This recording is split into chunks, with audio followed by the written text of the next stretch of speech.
Hola, buenas noches, chicos. Bueno, la charla comprende embriología y anatomía todo junto, ¿sí? Les digo cómo la diagramé.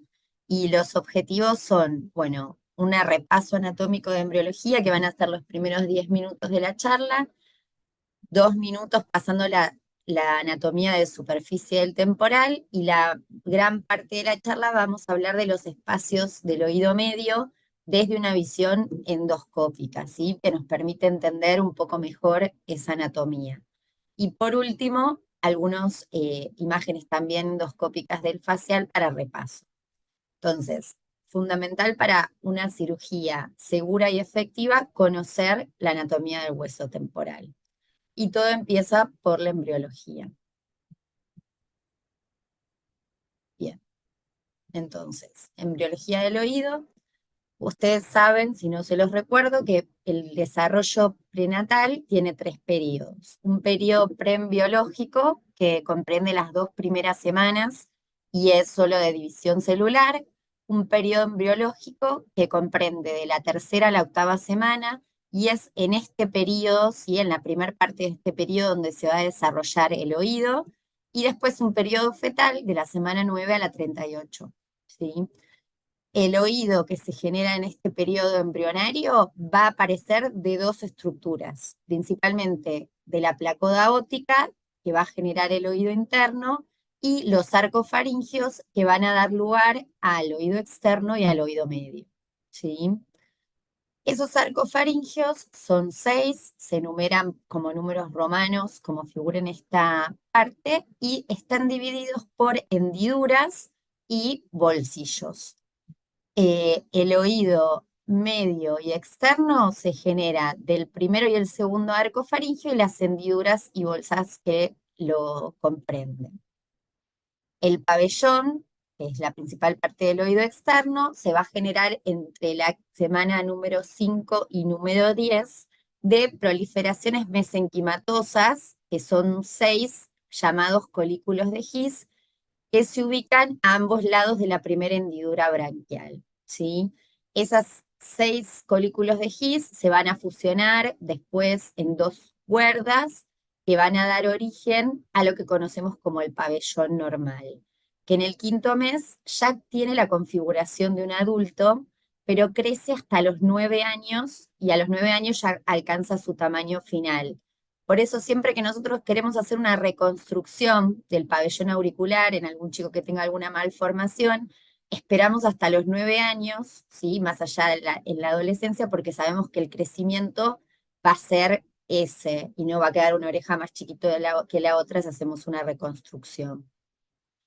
Bueno, en cuanto al oído medio, tanto el conducto, el anillo timpánico y la membrana timpánica se generan, como dijimos, del primero arco branquial, la primera y la segunda bolsa faríngea y la primera hendidura o bolsa faríngea, y se producen de la siguiente forma. De la primera hendidura se genera como un divertículo donde empieza a proliferar ectodermo.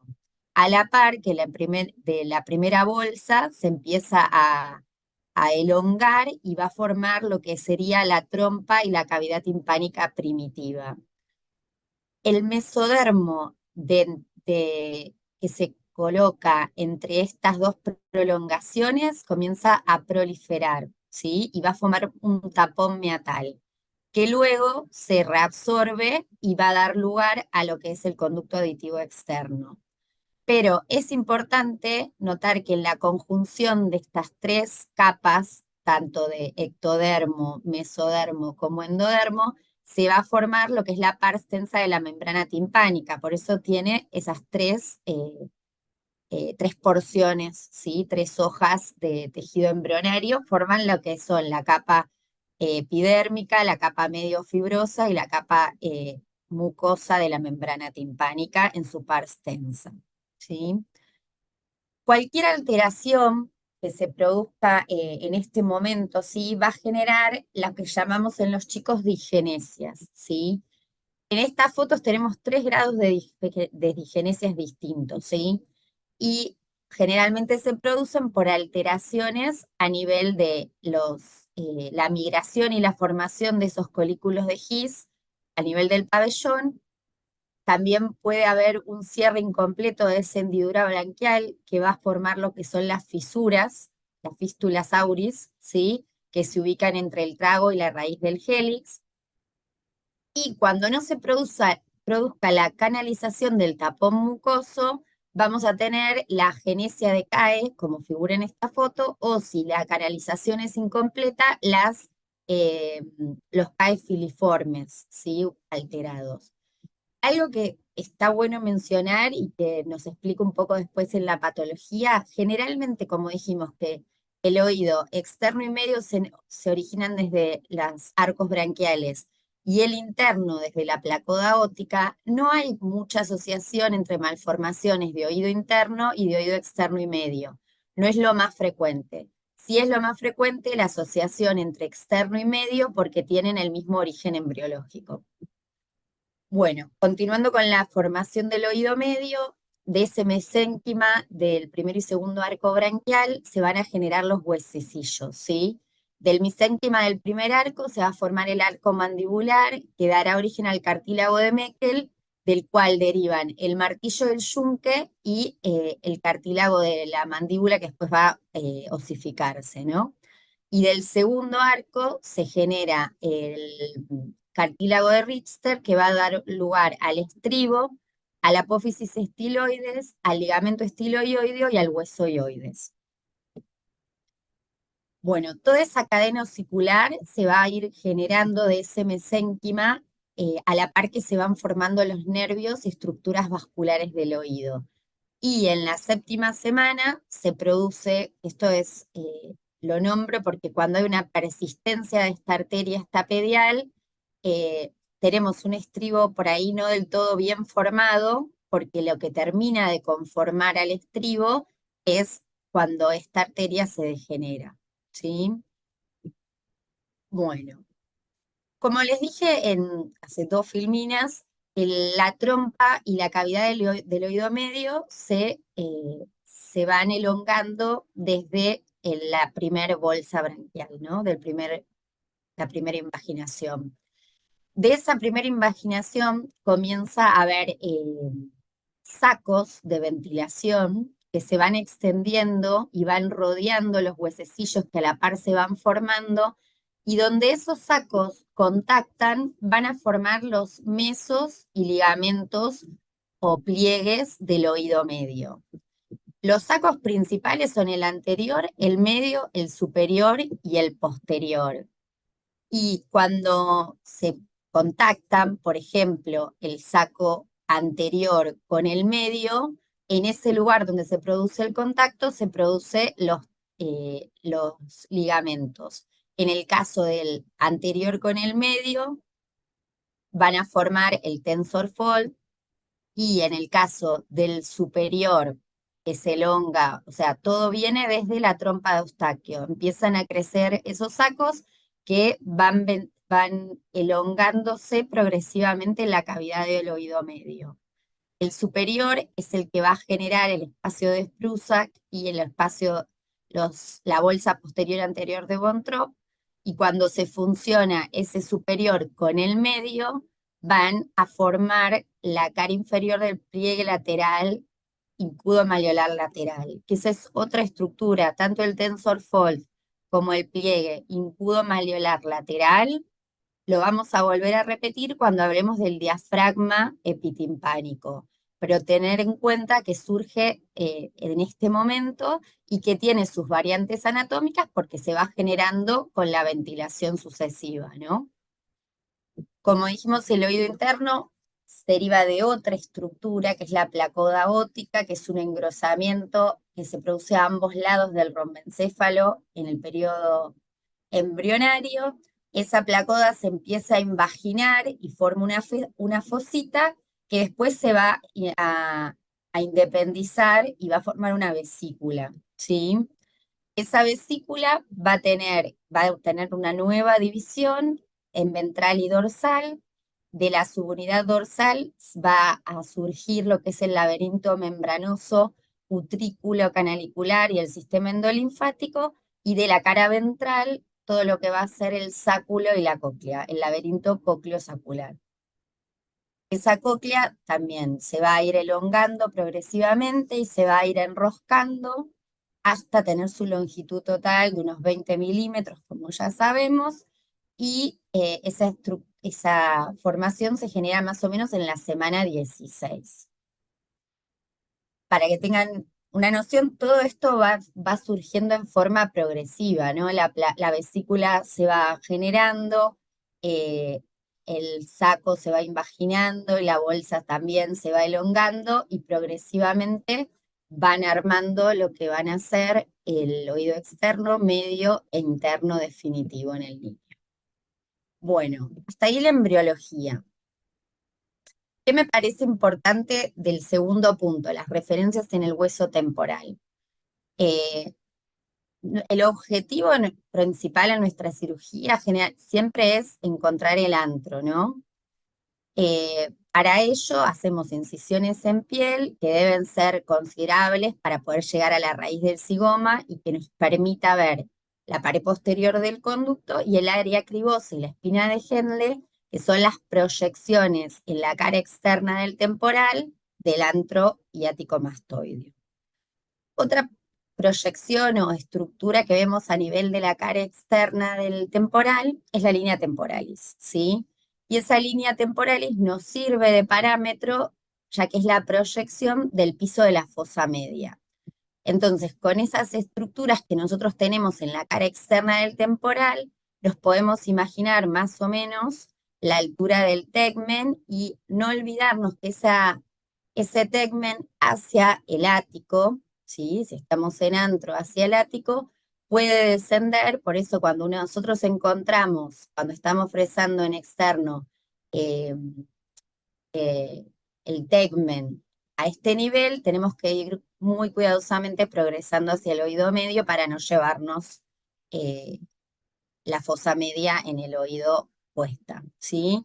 Y todas esas variables anatómicas que podemos ver en la tomografía, ya sea la neumatización de la mastoides, la procidencia o no del seno sigmoideo y la altura del tegmen, las podemos evaluar en la tomografía, que eso sería también como nuestro mapa quirúrgico, no solo ver esas proyecciones en el hueso cuando estamos accediendo, sino planearlo y tratar de imaginarlos de antemano cuando vemos las tomografías. ¿Sí? Bueno, la mayor parte de la clase vamos a estar hablando de esto, que son los espacios del oído medio, y la verdad que somos unos bendecidos de poder estudiar esta anatomía en la era en la cual contamos con la ventaja anatómica, ¿sí? De poder contar con medios visuales como los endoscopios, que nos permitieron redefinir esa anatomía que ya viene descrita desde hace un montón y tratar de mejorar la comprensión de esas relaciones anatómicas. Eh, la mayoría de las fotos de esta clase son de ese libro que está acá la bibliografía, que es el libro de cirugía endoscópica de Marchioni Presutti, ¿sí? Que tiene los gráficos, todos los de embriología del oído, y ahora las fotos que vamos a ver de endoscopía también son de ahí, y de dos atlas que están online y que todos tienen acceso porque son gratuitos. Uno es nacional, que es el Grupo Endoscópico Argentino, ¿sí? Que tienen un atlas de disección, los colegas con fotos de anatomía y con videos de cirugía, si lo buscan, OEAR, están online y tienen videos muy copados. Y hay un atlas internacional, o sea, no nacional, que sería de Australia, que es Sydney Sydney Endoscopy, que acá tienen un atlas de disección y tienen videitos que les van explicando paso a paso cómo van haciendo la disección y apareciendo las distintas estructuras. Esto, chicos, para estudiar, se los recomiendo porque les aclara un montón y lo pueden ver una y otra vez. Entonces, los distintos compartimentos del oído los vamos a dividir de acuerdo a su relación con el anillo timpánico. Todo lo que está comprendido dentro del anillo timpánico, que nosotros tenemos acceso por el canal, que es el mesotímpano, hacia arriba de ese anillo timpánico, epitímpano, hacia abajo, hipotímpano, hacia atrás, retrotímpano, y hacia adelante, protímpano, ¿sí? Todas las fotos vamos a ir alternando entre oído derecho e izquierdo, ¿no? Este es un oído derecho, ahora vamos con un oído izquierdo, pero lo mismo. En una visión de foto endoscópica de uno de los atlas que les dije, como vemos el mesotímpano, hacia adelante protímpano, hacia abajo hipotímpano, hacia atrás retrotímpano y hacia arriba epitímpano. El mesotímpano es la porción central, eh, está constituido por su porción central por la caja del tímpano y se puede observar desde el conducto auditivo externo, perdón. Su cara medial está representada por el promontorio, por el cual discurre el plexo timpánico, ¿sí? El nervio de Jacobson lo inerva en forma sensitiva el oído medio y lo vamos a hacer discurrir por esta cara anterior del promontorio. Eh, Bien, mucho más del mesotímpano no, dijimos que estaba hacia anterior el protímpano. El protímpano es más fácil pensarlo como una pirámide truncada en forma tridimensional, y en él vamos a encontrar a nivel anterior el orificio de la trompa, hacia superior el receso supratubárico, que está dividido del orificio de la trompa por el canal del músculo tensor del tímpano. En el piso vamos a ver con cobertura ósea el repliegue de la carótida interna, ¿no? Y el límite inferior va desde el promontorio hasta el ánulus timpánico y es este puente óseo que lo llamaron protinículum, ¿sí? Lo que nos permitió conocer el endoscopio son muchos puentes óseos que por ahí antes no reparábamos y nos permite delimitar mucho más fidedignamente las distintas porciones del oído, ¿sí? Entonces, protímpano, lo más importante que tenemos es la trompa de Eustaquio. Bien, la ventilación que llega desde esa trompa de Eustaquio tiene que llegar a todas las cavidades del oído y fundamentalmente que llegue al epitímpano y que me comunique hacia atrás, porque esto es el ático, hacia el antromastoideo y permitir la funcionalidad de esa ventilación del oído. Entonces, en el epitímpano, la mayor parte se encuentra medial al escutum, entonces para poder estudiarlo y ver sus repliegues vamos a tener que hacer una ticotomía y sacar esta lámina ósea que es la pared lateral del epitímpano, ¿sí? Y está comprendido entre la segunda del nervio facial y el músculo tensor del tímpano, o sea, hacia arriba de esas estructuras. Oído izquierdo, hecha la ticotomía, lo que nosotros vemos primero, parcialmente, ¿no? Al sacar la membrana de Shrapnel, es el espacio de Prusak. Es ese espacio comprendido entre medialmente el cuello del martillo, lateralmente la membrana de Shrapnel, que es la pars flácida que retiramos desde acá. Superiormente, ¿sí? El techo de este espacio de Prusak es el repliegue malleolar lateral, que era lo que habíamos dicho que formaba el saco superior al fusionarse con el medio cuando se estaba ventilando. Y este espacio de Prusak se ventila, ¿sí? Está comunicado con el mesotímpano, que es de donde viene la ventilación desde el protímpano, por los llamados sacos de von Trott anterior y posterior. Ahora sí, continuamos. Esta es la misma foto para que puedan ver el ligamento lateral del martillo, el ligamento posterior y el ligamento anterior, que son el techo, mejor dicho, del espacio de Prusak, ¿sí? Al retirar, ¿sí? La lámina ósea del escutum, podemos ver otras estructuras que nos permiten dividir ese epitímpano en un epitímpano anterior y un epitímpano posterior. Esa estructura es el COG, o rueda dentada, que es una lámina ósea que va desde el tegmen en dirección a esta estructura que es donde se repliega el músculo del martillo, ¿sí? Que es el pico de cuchara. Bueno, y acá tenemos una visión superior de este diafragma que les estoy tratando de explicar, que permite la ventilación del epitímpano. El diafragma está compuesto por tres ligamentos, el anterior del martillo, el posterior y el lateral. Por el ligamento posterior del yunque y por este pliegue ligamentoso que les había comentado, que es el ligamento incudo malleolar lateral, que conforma todo esto, ¿sí?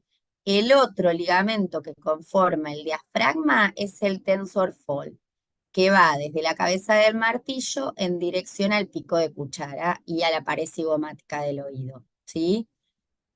Esta estructura que cierra la comunicación entre el mesotímpano y el epitímpano tiene el orificio de comunicación que es el istmo, que va, eh, que lo comunican en este sector, desde el pico de cuchara hasta la articulación incudo-malleolar, el istmo anterior, y desde la articulación incudo-malleolar hasta la pirámide, el istmo posterior, ¿sí? Por acá se permite la ventilación de todo lo que es el epitímpano y la prevención de toda la patología del desbalance cuando tenemos un colesteatoma por retracción, ¿no? Que esté esto permeable permite que no suceda la patología y que el oído funcione como debe funcionar. Por eso, el entender esta ventilación nos permite entender la fisiopatología del colesteatoma. Nosotros sabemos que para que el oído cumpla su función, tiene que estar ventilado. Esa ventilación viene desde el protímpano por la trompa de Eustaquio hacia el mesotímpano y va a llegar a las cavidades posterosuperiores por este istmo timpánico que acabamos de mencionar. Cuando se altera la ventilación y hay un desbalance, estas estructuras posteriores, que son las que funcionan, las que realizan el intercambio gaseoso, se alteran y comienzan las retracciones en los compartimentos superiores.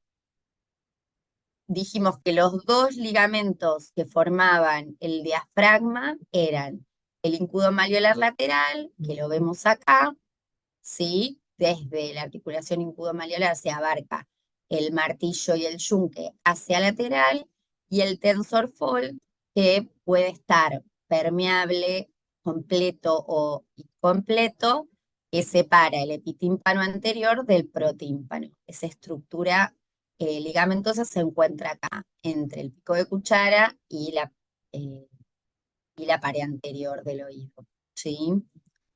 Dijimos que puede estar completo en el 75% de las personas, entonces la ventilación se haría desde el istmo en forma retrógrada, o sea, viene por la trompa, pasa por el istmo y va retrógrado, en estos casos que tengo el tensor fold completo, o cuando esté incompleto, agrega una ruta de ventilación desde el mesotímpano, o sea, protímpano, mesotímpano, hasta epitímpano.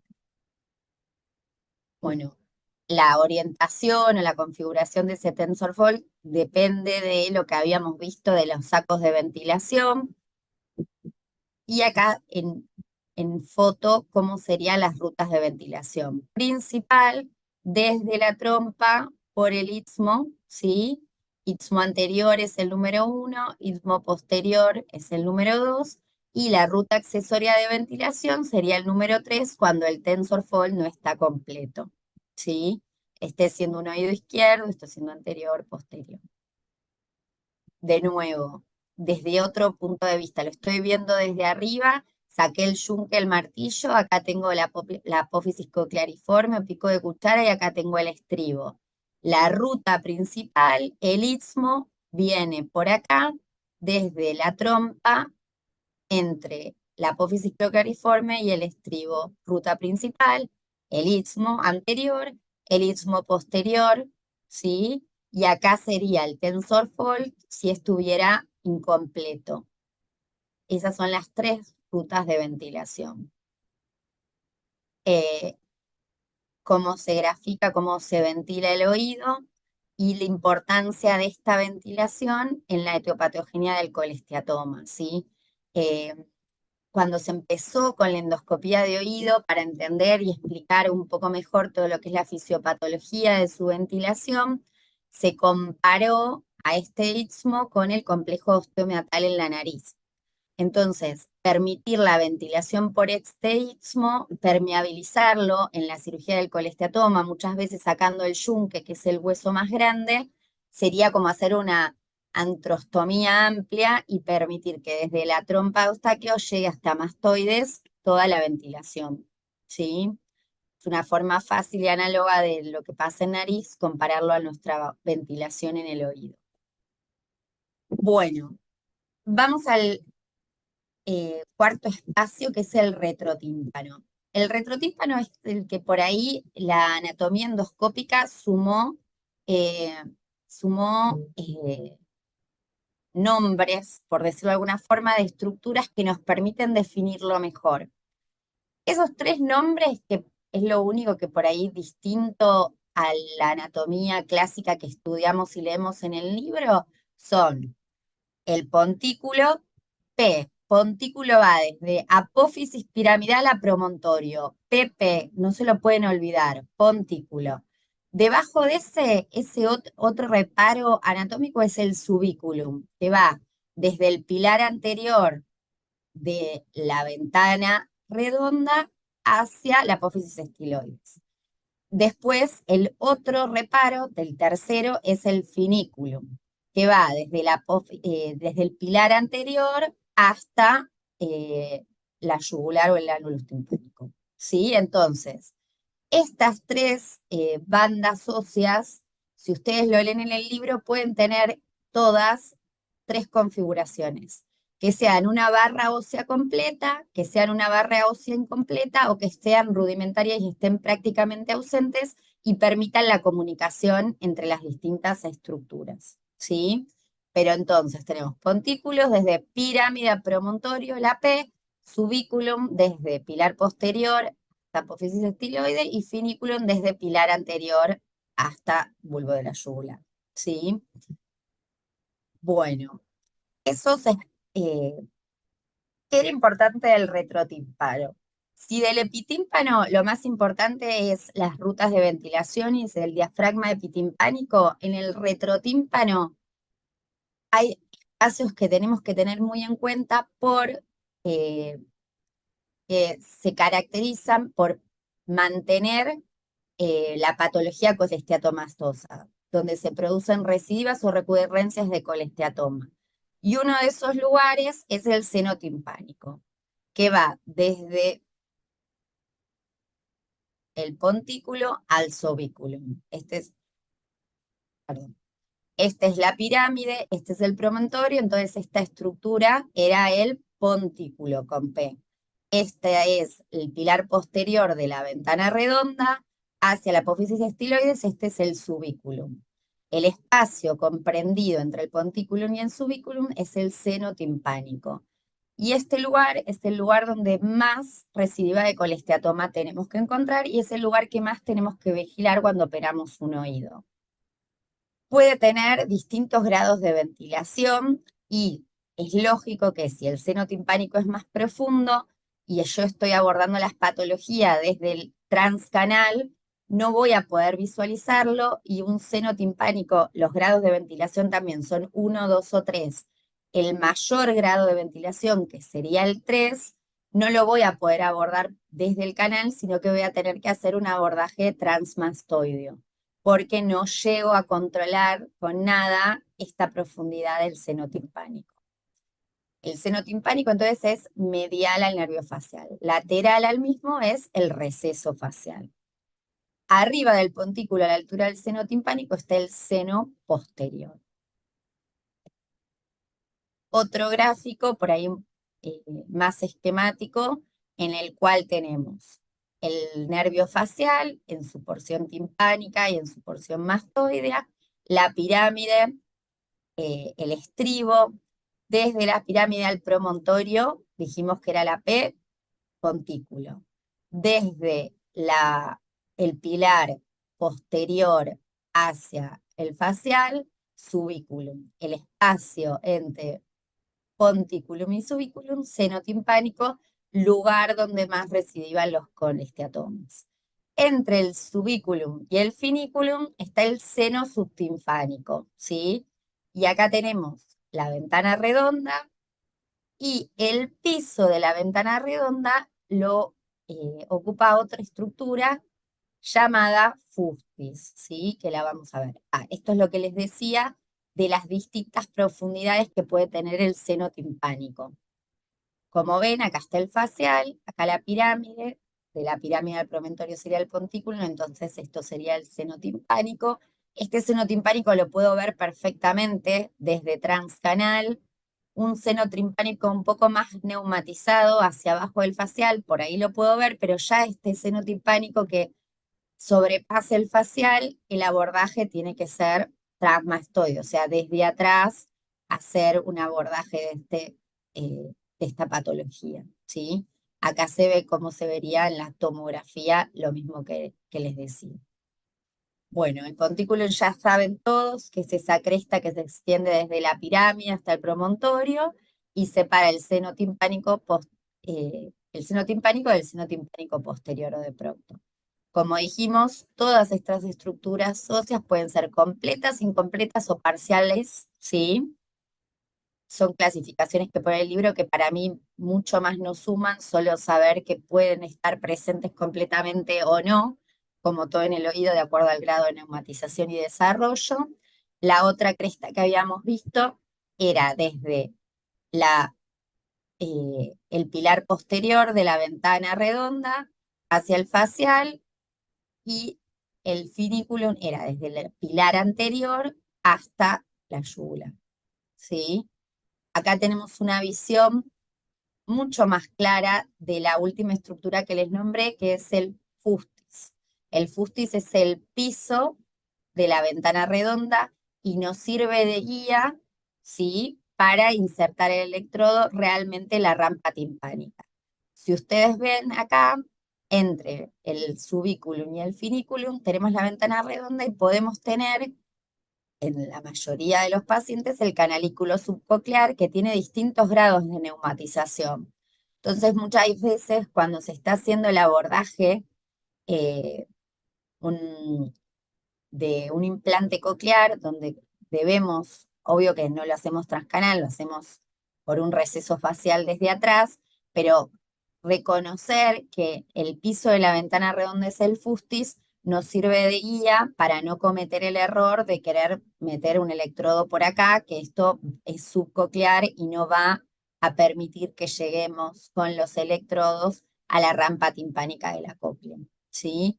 Entonces, ventana redonda, subiculum, finiculum, fustis, canalículo subcoclear, este es el promontorio, acá tenemos el estribo, acá tenemos el tendón del músculo del estribo, acá entre la pirámide y el promontorio, esta estructura rudimentaria sería el pontículo, acá tenemos el estribo en la ventana oval y sobre la ventana oval el nervio facial en su segunda porción. Está linda esta imagen. Entonces, cosas a recordar en la ventana redonda, su piso, el fustis, que está comprendida entre el subiculum y el finiculum, y debajo de ella se puede encontrar el conducto subcoclear con distintos grados de neumatización. Otra imagen donde vemos mucho mejor el fustis. Esta es, bueno, el alero de la ventana redonda, el pilar anterior y el pilar posterior, y la membrana de la ventana redonda. Dijimos que el fustis era esa estructura lisa que forma el suelo del nicho de la ventana redonda. Es siempre constante y es de gran utilidad para encontrar la rampa timpánica. Bueno, la ventana oval, lo mismo. Eminencia piramidal, promontorio, estribo, nervio facial. ¿Sí? Bueno, no dice nada acá. Y eso era el retrotímpano, pasamos al hipotímpano. El hipotímpano corresponde al piso de la canja timpánica, está ubicado inferior al borde del sulcus timpánico. Aquí en este sitio se puede identificar el bulbo de la yugular, donde emerge esa cresta ósea que habíamos dicho que era el finiculum, que iba hacia el pilar anterior de la ventana redonda y se extiende anteriormente hacia el orificio de la trompa de Eustaquio. Ahí se genera otra prominencia ósea que es el pontículum, ¿sí? Que se extiende desde el promontorio hacia el hueso timpanal y lo separa del protímpano, ¿sí?